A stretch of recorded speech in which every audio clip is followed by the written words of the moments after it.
Am I allowed to say happy anniversary to Heaven's Metal Magazine? I just did.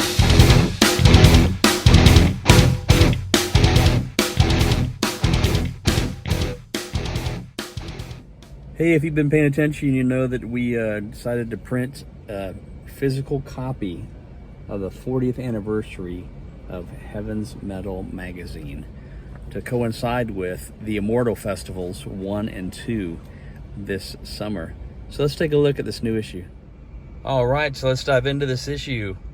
As you may know, we got a very talented guy on the Heaven's Metal editorial team named Seth Matuer. I asked him if he wanted to design one of the two covers, and he came back and did a killer job with this. It looks like Saints on Stage. This is a composite of several different, 4 individual photos, and he just laid it out fantastically, and really happy with that. One of the things about magazines you don't talk about very much, very often maybe, is advertising. And the advertisers came through and jumped in this issue with both feet. It was great. Like this, the author of this book, I don't know who that is, did an ad with a Dave Mustaine quote.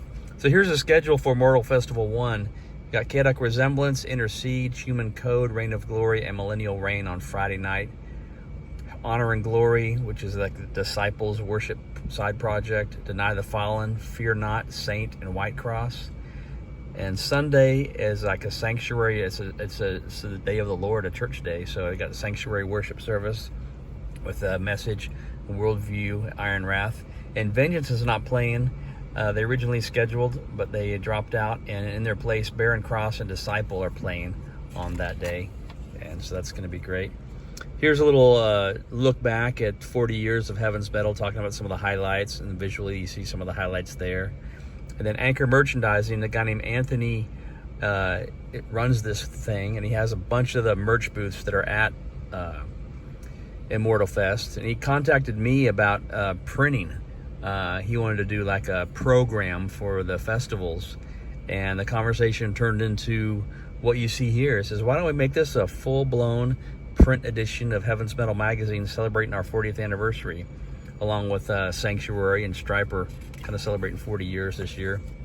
And so just like the magazine of old, I asked Pastor Bob to do a column, and he jumped in, and he had a very encouraging and uplifting message here, just like a pastor should. This Electric Jesus movie did an ad for the band, the fictitious band in the movie, the movie band 316. And it's kind of cool, this design. It's a black and white ad, and it looks like it's shrink wrapped, doesn't it? Looks like a vinyl album shrink wrapped. And Striper, their management, did an ad. There's a Rock for Life presentation. Brian Kemper's going to speak on that first Sunday, and so we did an interview with him. And Chaotic Resemblance is kicking things off. Did a story on them. This is really cool. Striken did an ad. They're playing on the second weekend, and here's a picture of them outside my apartment complex holding early issues of Heaven's Metal Magazine, the first and second year of the magazine's existence. Saw that. That was fun. I think this was probably the day we went downtown to picket an X-rated movie theater. They had like picket signs up, and they had me go along with them and take pictures. And here's a picture I took of them holding the mags. We couldn't cover every single band because then this issue would be like about 60 or 80 pages long. And so we did some of the bands that we didn't do full-blown interviews with, and just included their bios. So you can kind of see, just so it could kind of act as a program for the festival, which is kind of what it was geared to do. So Iron Wrath, I am told that was the show of the year last year at the festival. Very theatrical, visual, lots of cool videos. They won some awards with their cinematic work of film and whatnot. And then of course Fear Not's playing. We got an interview with Larry Worley, and I interviewed George Ochoa of Human Code, and that was fun. Frontline Records, who a lot of these bands were signed to back in the day, and Adele, who runs this Mice artist management. She kind of handles the publishing and licensing of the old Frontline catalog, and I think she's going to be at the festival this year. And Saint, the cover story. It's funny, when we first started out, we were going to have Vengeance Rising on the cover, and when they dropped out, we didn't do a story on them, so we took one of the stories that was already in this issue, and I told my writers, hey, I need to make these stories short. We've only got, I think we started off with 24 pages. We've since expanded to 44, but so Baker's story is like 600 words, and so Lloyd stepped up and followed my direction and gave us a 600-word story. So we decided to fill it out with a Saint discography. And Chris Gatto went through every single Saint release, including a live bootleg and a DVD, and reviewed them. Hey, He Rules the World is a great Christmas rock musical. And of course, Rex Carroll of Whitecross, look at him with his flying V. If you check out, I should put a link to this at the end screen video. I'll put a link to the Rex Carroll interview where he's playing this flying V while he's being interviewed by Brad Bowman for Heaven's Metal. It's one of the best interviews that we have as a video, I think, because it's just a thrill to sit him. He's just sitting down in front of a camera and shredding right in front of you. It's like he's in your living room and playing awesome licks. It's so cool. It's so cool. And of course, King James is playing too. So this is like a centerfold poster in the magazine, which I did not know that Matt Hunt was going to do this. Retroactive Records took out this ad, and instead of a typical ad where they showed you a bunch of album covers and said, hey, we got these albums coming out on this day, they just threw together a killer photo of Troy Thompson of Bride for like this poster and an ad. And of course, it's got a QR code so you can go to the website. Now, if you turn the page, once you get to the center, the magazine is upside down. That's because it is a flip book. You flip it over, and it's like having two magazines in one. And so CCM Magazine is back and rocking out, and I've had some really cool conversations with Logan Sekulow, their new owner and editor, and so they did a color ad. And so here's the schedule for weekend number 2, and here's a meet the crew, the Heaven's Metal editorial team. There's a bunch of our bios in there, and there's some more of the bios of the bands that didn't get full-blown feature articles in this issue. And there's a striking interview.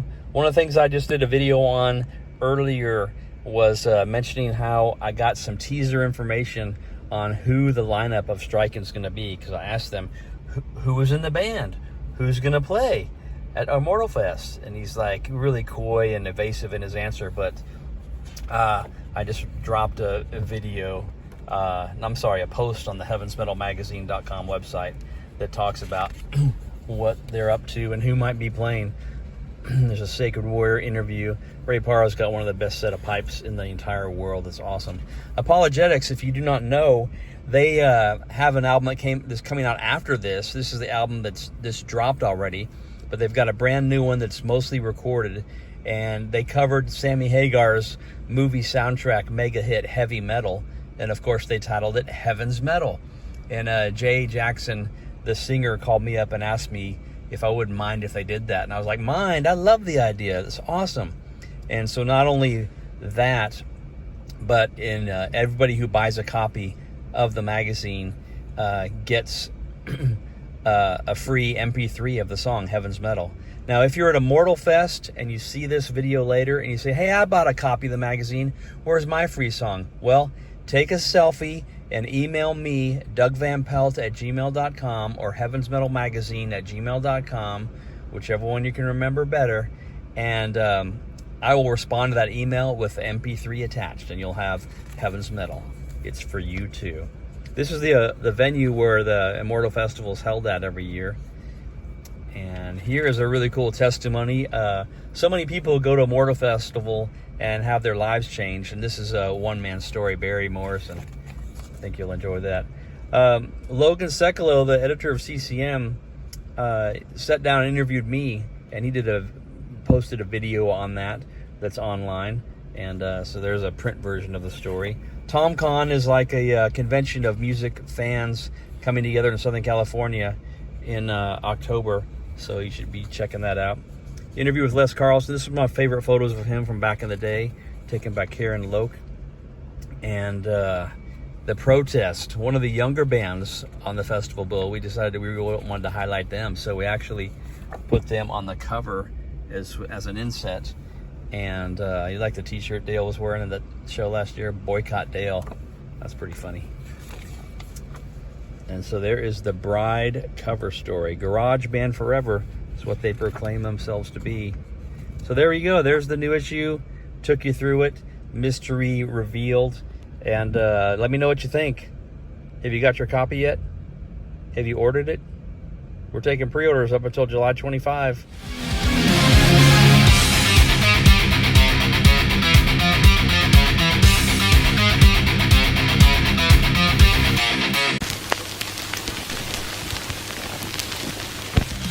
Rock stars on God.